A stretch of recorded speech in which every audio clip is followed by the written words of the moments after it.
তোমার আসসালামু আলাইকুম। আমরা যখন রাস্তায় যখন চলি বা কি কোথাও যাই, আমাদের একটা উপায় পরিচয় থাকে যে হবে অমুকের বেটা, এই নাম আমার। ওই নাম, বিজনেসম্যান, আর বাপের তো আছে, হাজার কোটি টাকা আছে, সম্পত্তি আছে, বিল্ডিং আছে, রাজকীয় বাড়ি আছে। আমরা ক্ষণিকের জন্য ভুলে যাই যে আমাদেরকে ওই জায়গা থেকে ফিরে আসতে হবে।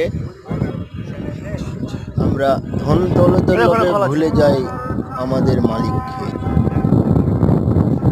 মালিক, তুমি আমাদেরকে হেদায়েত দাও, তোমার ইবাদত করতে পারি, তোমার কাছে ফিরে আসতে পারি। মালিক, এগুলা আমাদের সব কাল্পনিক। দূরে একসাথে মালিক, তুমি আমাদেরকে ফিরিয়ে আনো তোমার জায়গাতে।